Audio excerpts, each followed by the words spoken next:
Thank you, gracias. Good evening. I'm going to speak very slowly so that our comrade translators, thank you, can keep up.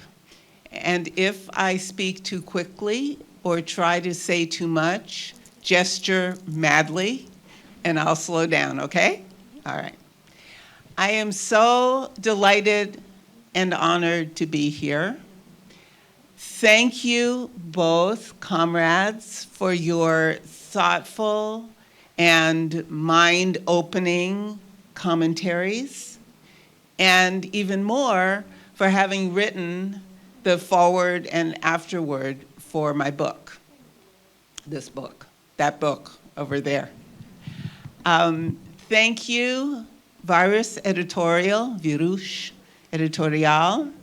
for so quickly agreeing to do the translation of my book from English to Castilian. It was so quick, the agreement, and I honor the translators who worked so hard to bring the language from my own very peculiar English to Castilian. So thank you. Also, I wish to thank two comrades who had the idea to make this book. Alberto and Brenna thought we should do it. They drove themselves crazy getting together pieces I had published in journals that no longer exist, that had never been online. They convinced Verso to publish the book. And just to remind you, in case my comrades didn't already say, I started writing the oldest pieces in this book in 1989. Some of them are very old. Several of the pieces that I wrote about universities, I wrote while I was a dropout. I was not in university. I did not have a PhD.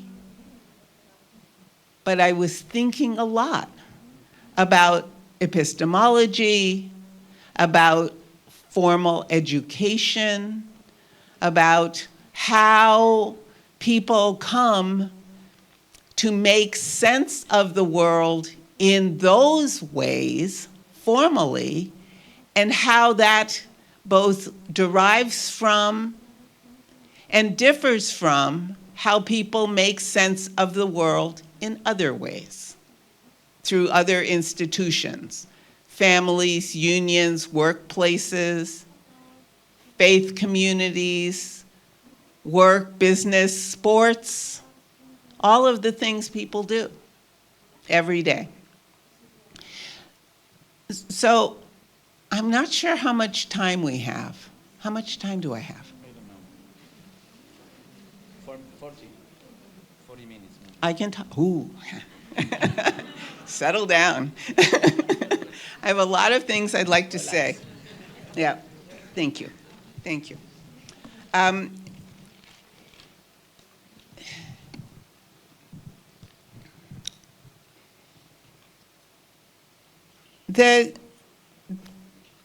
The comments that Ainhoa,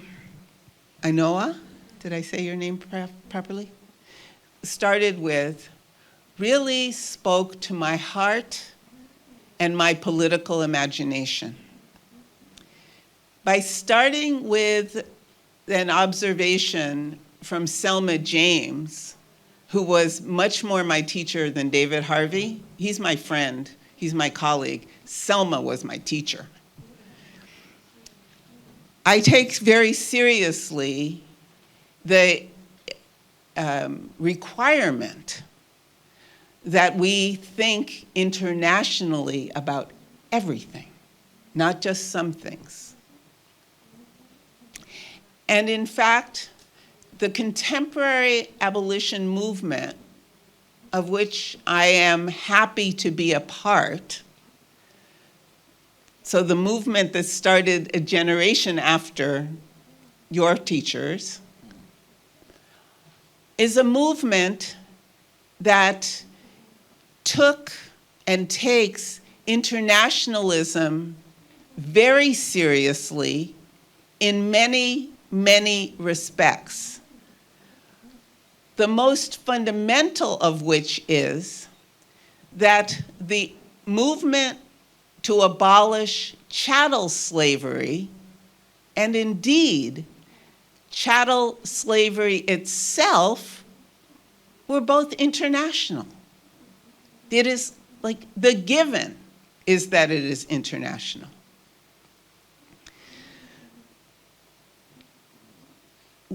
What we have learned, all of us, over and over again, what my comrades who I just met, the mothers who are here tonight, learned is people organize and act on what bites into our existence. That's a phrase I learned from Stuart Hall, another of my teachers. And when you think about bites into your existence, bite, right? You think pain or venom, but it can also be just irresistible and thrilling. And for me, political work is all of these things. It combines the pain and the suffering of a wound, of a harm, of a loss, with the thrill of feeling a sense of purpose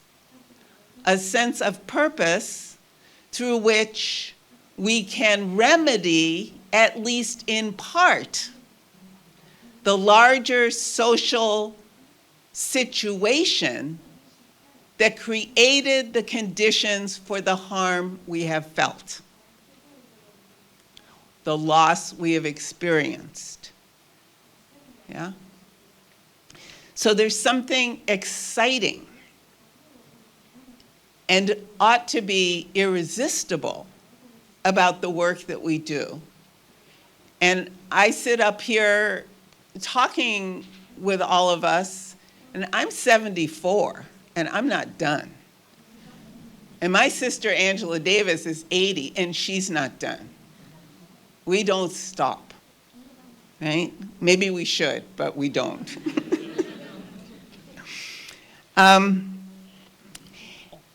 And further, to make these big, grand statements about international or internationalism might seem to be so big that everything we're talking about becomes too abstract, right? Big also suggests abstract. And yet, as my comrade said, there are all kinds of related factors that fit together no matter where we are or what we are doing. All kinds. We could talk about where this wood came from and who made it, and then ask ourselves questions about the movement of the person and the materials and how it got to this stage, the conditions of work of the person who made this stage and set the box up, and so forth. Anything, any detail that we're thinking about immediately opens to our political curiosity to an entire constellation of energies that hold the world together, whether it's long-distance migration or the climate or the peculiar ways in which people have come to explain away inequality by talking about race and education instead of talking about capitalism, right? Capitalism requires inequality and racism enshrines it. So we cannot talk effectively about racism without talking about capitalism.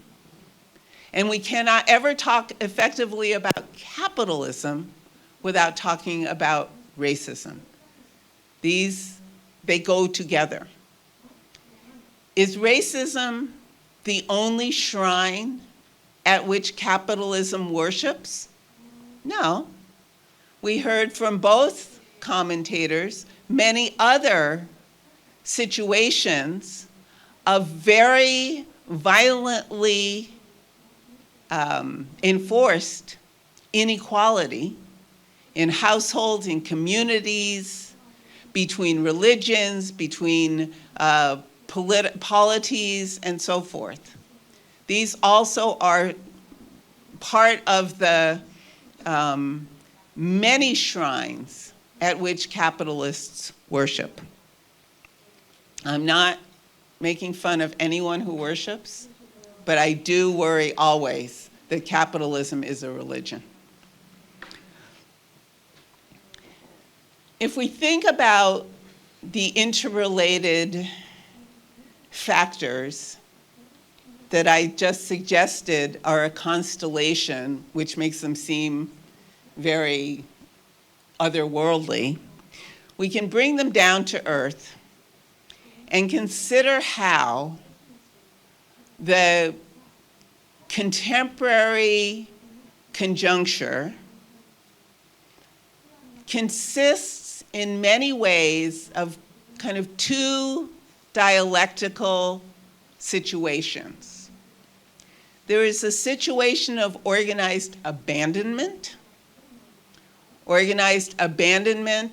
that pushes people out from where they are, where they can thrive, where they have resources and options and possibilities to realize a future, whether that future is the future of tonight, will I be in a bed? The future of tomorrow, will I eat or have what I need to take care of my physical well-being? The future in terms of relations, friends, family, lovers, and the future longer term, whatever one expects of life, future is part of it, which means that everyone is always in some way making theory, because theory explains how things work.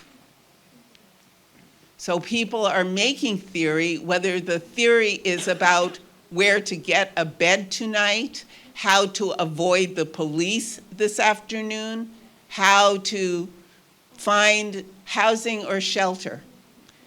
And every impediment to the realization of the resources for social reproduction, every impediment is part of organized violence. Every single one. Whether a factory closes, or people's papers are stripped, or a school is abandoned, or there is no health care.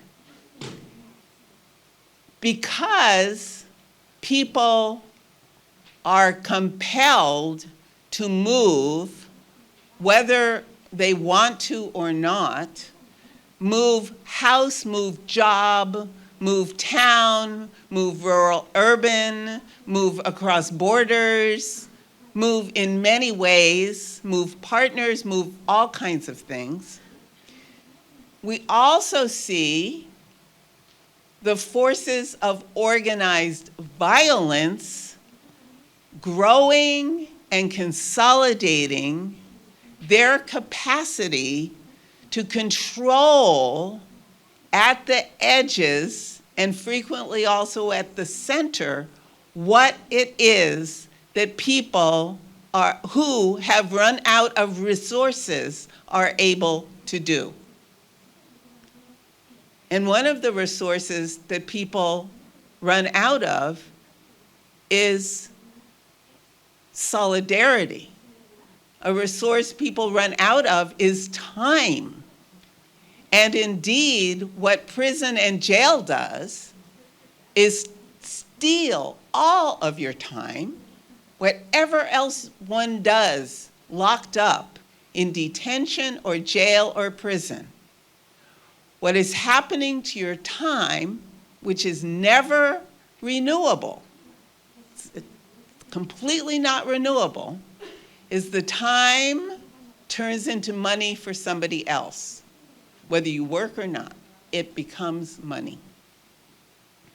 So we see in these examples that I've shared with you how, in a certain sense, the reconfiguration of the state that my comrade was talking about earlier has arisen in the form of increased policing, increased hardened borders, greater militarization, and the rise even of, how do we want to say, mercenary police forces and mercenary armies.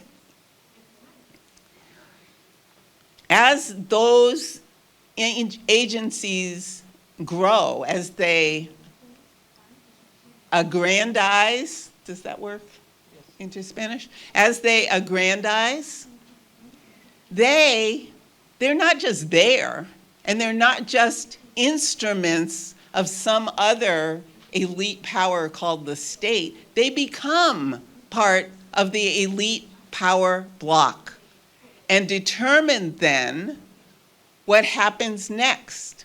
So we're back to this question of what the future will be, whether the future comes from above or below, and the various ways that people experience organized abandonment, and the various ways that people experience organized violence, and that includes those workers in the realm of organized violence who themselves are very, very organized. Okay. One of the key categories that people in many parts of the world today are struggling with is the category of criminalization, right? Of people's actions and behavior becoming not just labeled criminal, but that then strips one of the ability to do something else with your life, right? And this is a separate question from whether or not people sometimes harm other people, Mothers of the Plaza de Mayo. The question of harm is a question that we in the contemporary abolition movement take very seriously. And we work very hard to figure out from grassroots organizations how transformative justice can be secured in situations where harm has happened, which is different from criminalization and punishment, right? These are different. And there's tons of stuff you can look at. This isn't just like three people sitting in a room wondering. There are people all over the world who work on this. The problem, though, of criminalization and the worry that many, many people have that somehow proposing that there should be any universal values that people all recognize. This is something that people on the left and the right and in the middle are all struggling over. That this struggle over universal values has, in many cases, turned into, in my view, unfortunately, a kind of desperate search to draw a line between those who deserve to be criminalized and therefore punished and those who don't, which is to say, those who are guilty and those who are innocent. And people work way too hard trying to assert the innocence of people, which, rather than protecting them, reinforces the harm perpetrated on everybody else. So it doesn't protect the people called innocent, but it deepens the punishment and the obliteration, in the case of Gaza, of others. And Gaza is a perfect example. How many people have said how many times since October 7th, but innocent, but innocent? These words are not protection.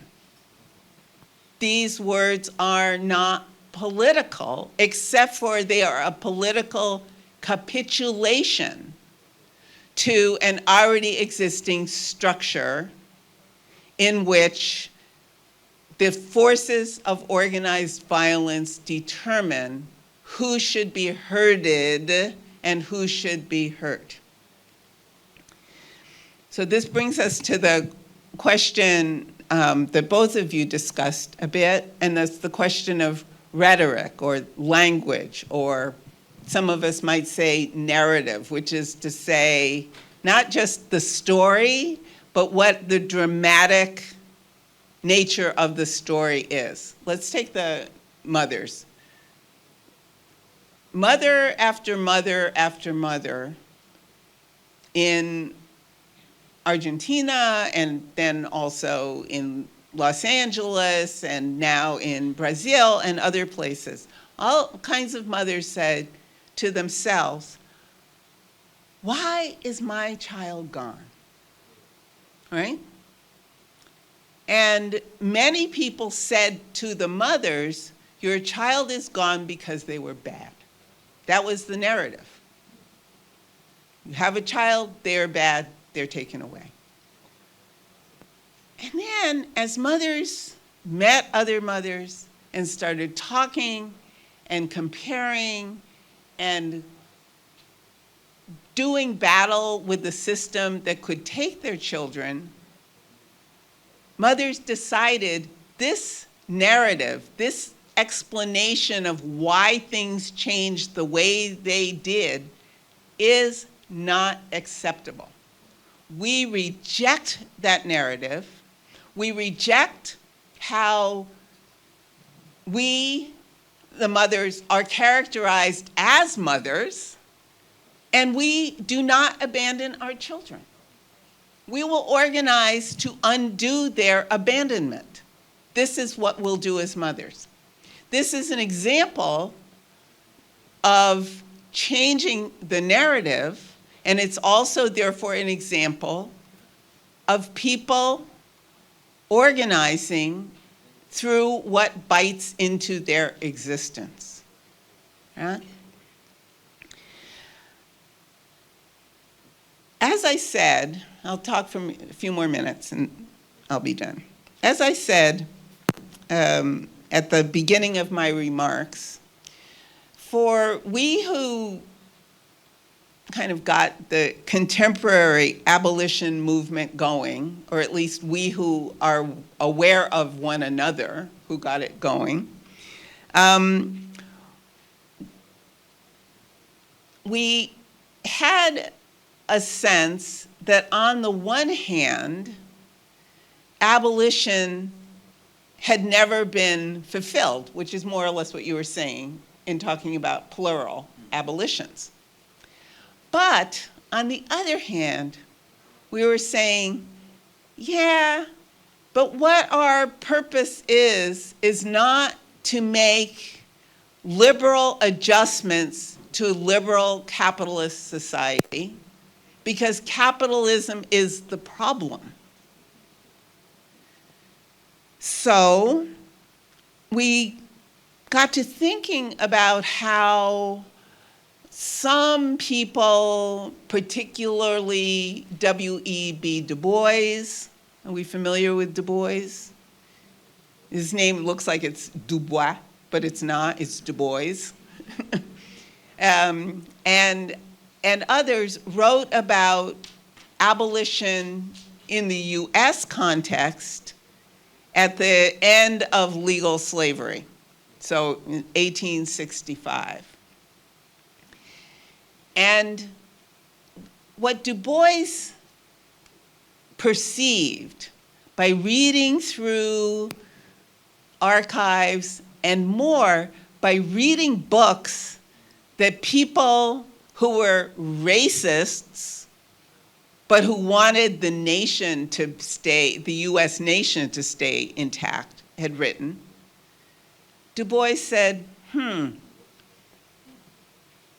I don't think abolition is merely the absence of legal slavery, or the absence of violence in the household, or the absence of other kinds of protections or opportunities. That for Du Bois and for us, for me, abolition is presence. It's what we make. It's not erasure. It's making the world anew, right? It's making the world anew. But we're not idealists. We're materialists.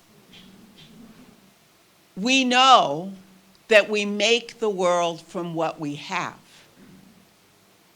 We know this.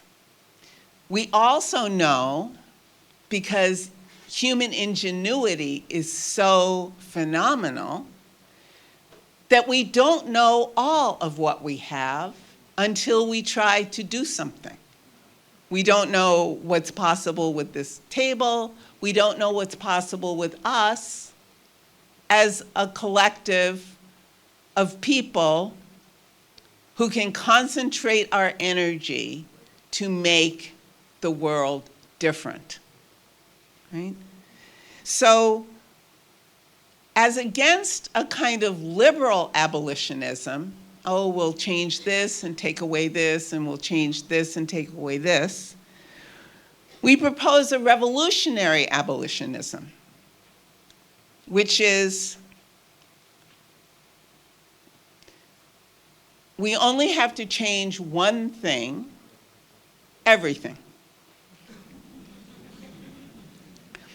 And in order to do that, to change one thing, which is everything, as materialists who believe, because we're materialists, that abolition must be presence. This is not just like a dream of it, it's what it must be. That means that the kind of theory of action that arises from this political framework is one that starts always where people are at, right? It's always what's biting into people's existence. But that also means that people organize through the institutions that we use to organize our lives, whether it's households or schools or faith communities or what have you. And that we use how do I want to put this? How we derive meaning for our lives. This goes back to refusing the bad mother story and being different, right? Which is to say, fulfilling who you knew yourself to be becoming, right? There's this becoming that's very subjective and active as against being as an object who can be abandoned and pushed around. So one last little story and then I'll close. United States leads the world in locking people up. It's like absolute numbers as well as rate, for those of you who do statistical analysis. It's like the United States. The UK is very high. Russia, the Russian Federation, very high, right? We go down the list. Portugal, place I live now, quite high. Not high like the US and the UK and Russia, but quite high. And what we see when we look around the world is wherever inequality is deepest, policing and prison are the most prevalent. Brazil, very high, very high. So this goes back to that entire framework of organized abandonment and organized violence, as well as the fact, and it is a fact, that capitalism requires inequality, and racism, among other isms, enshrine it. So one of the things we know about the millions of people in prison in the US, prison and detention, is a lot of them suffer from asthma, you know, that breathing disease, restricted airway disease. They have asthma much higher rate than the average, but they come from communities that also have asthma at higher rates than the average. And they who go to prison coming from communities with higher rates are even higher than that, right? So we already see something is going on which is producing group differentiated vulnerability to premature death, which is what racism is. And this includes white people who die too soon too, right? So this tells me, should tell us, that abolition must be green. But the green cannot be green capitalism green. Some of us in the room today were talking about this earlier. It's not green capitalism. It's not the idea that if we grow biofuels in Brazil, then rich people in the global north can drive cars that don't pollute,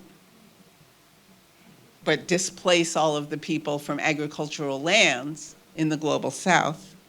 It's got to be green in a revolutionary way. But to be green, this means that people combined with the resources of land and money capital and the state's capacity to organize those things, as well as self-organized capacity to organize those things, must build their solidarity and stretch it across boundaries, whether that stretch happens by way of migration, by way of union solidarity, or anything else. So that means that capitalism must be green, but to be green, it must be red. To be red, to build the kinds of connections that many of us have been working to build, and more have been carrying the message that these connections are built by various institutions and individuals and social movements across space and time, means as well that we're getting back to right where I started, which is that abolition must be international. So green, red, international, it is a revolution. Thank you.